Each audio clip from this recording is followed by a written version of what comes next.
Welcome to Steel Curtain Productions. Please hit the likes and subscribe down below in your right hand corner. Muchly appreciate that. And tell your friends and family about it as well. And if you come across the channel, please hit the likes and subscribe before leaving. That would be great, as we've built an integral channel here, Steel Curtain Productions, discussing Steeler news and review games as well. All right, so we tend to keep it. We wait. We're not ones at this channel for running with rumors. We avoid them at most costs and tend to wait till the chips fall where they may and have factual information. All right, so let's get to it. This is just as we had a portion, which I had done a video on the first draft pick of 2025, Derek Harmon, defensive tackle. This was, again, in the back of my mind, just hoping that with some of the rumors that did go on, that there's nothing um,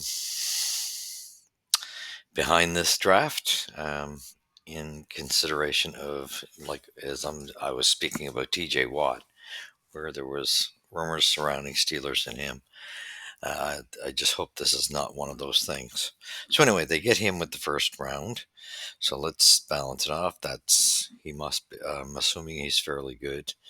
Um, and then you get into the third round on it, and it's kind of a crap shot. You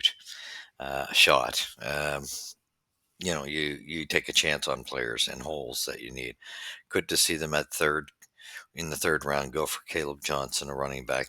Kind of need it now that Harris is gone, and you got Warren. Warren's going to need somebody with him, so that kind of gives them an opportunity to see how this guy can run. And then you got it in the fourth. We got Jack Sawyer, linebacker. So we've had some problems in the linebacker area, so they definitely addressed it in this draft with Jack Sawyer. And then in the fifth, we took Ya Black, another defensive tackle. And again, this is why it definitely puts the mind to wondering what actually is going on there. So what can you say? It's definitely has the mind wandering. Then in the sixth round, we took Will Howard, which was a QB. Nothing wrong with doing that. Gives you an extra young fellow to work with. Who knows? You pray for a situation like a Tom Brady, who was a fifth rounder, and maybe you get a miracle and a genius at that point. Doesn't hurt to throw one there, because a lot of these guys are crap shots anyway. But good that they addressed it. But again, they left themselves in a dilemma that never had to happen. That's what upsets me. All right. Then you got in the seventh round, we took Carson Bruner, another linebacker. So they're definitely addressing that for the future, because as I mentioned, through their season, there seem to be a lot of issues in the linebacker area. And secondary, that combination, more so linebacker zone, midfield. So I think they addressed it and they seen it too.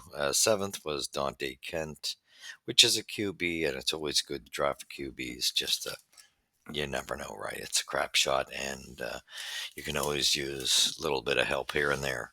So with that being said, the draft, I can't. I repeat myself. I cannot get excited for the simple fact there's such a dilemma around the quarterback situation, and then the rumors, which I'm trying to avoid talking about, but they're there, and if there's any validity to them, it's concerning when you hear about Watt and who was the other one?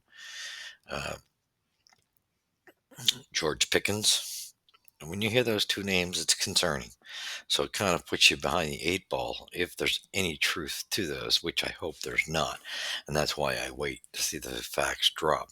But some of these picks make you wonder, other than Pickens, because they didn't draft a receiver this time. So with that being said, I can't, it's a lot of these picks when you get third round down are crap shots. You don't know what you're getting. Yes, you're drafting different positions. That's great and dandy, but you don't know what you're getting. right? A lot of these guys can either turn out to nothing, or some of them can make it, and some of them can make it bigger. You don't know. It's really a shot in the dark. So we'll see. So normally I'm more excited, just with the shenanigans the last few years, and even this year, especially with the quarterback situation. I'm just baffled. So with that being said, um, we're in a position where we almost got to wait it out, because none of there's too much to wait on to know for sure. And then I wanted to talk, just mention the route running.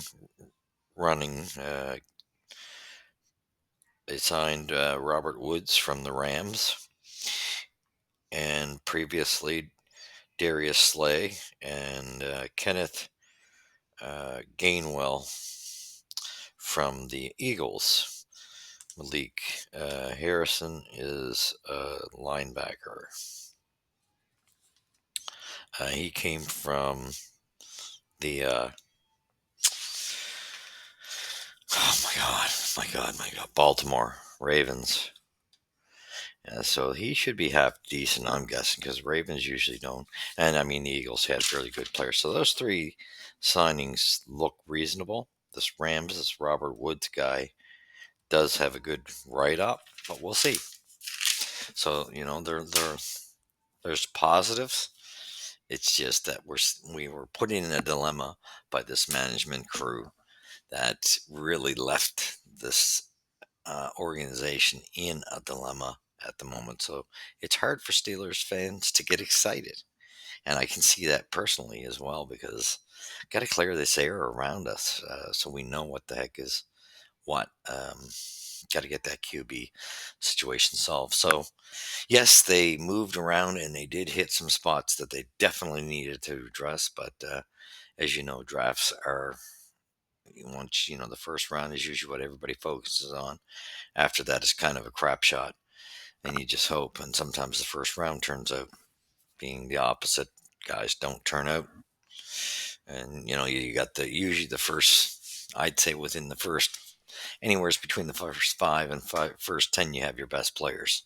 That usually are a sure thing. After that, it's kind of shot in the dark as well. Like when you get into the 20s where the Steelers drafted, it gets a little tricky because there's no guarantees there. But let's hope. Let's hope that this turns out, and they toughen up the defensive line, the OTs, um, the linebackers. Big adjustment needed, and if they're gonna, they need to hush these rumors with Pickens and Watts. If they're gonna do something there, I pray to God not.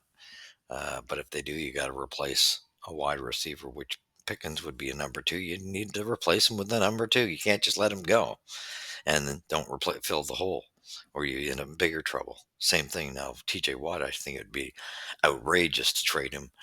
I don't think you'd ever get back his value.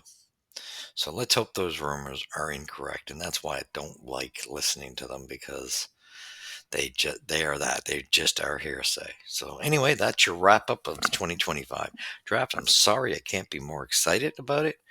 And it's all due to the fact that there's just so much dilemma right now due to the Steelers shooting themselves in the foot themselves with the quarterback situation. And, with those two rumors, those are significant names. We already let Harris walk. We let Russell Wilson go and Fields go. That was huge. You got to have a response for that. So thank you for watching. You've seen it here at Steel Curtain Productions. And as the signings and if free agency comes, we will get back on air and discuss it as soon as those things drop. And we see those new news articles drop. We will discuss them. All right. Other than that, take care. God bless. Go Steelers, go.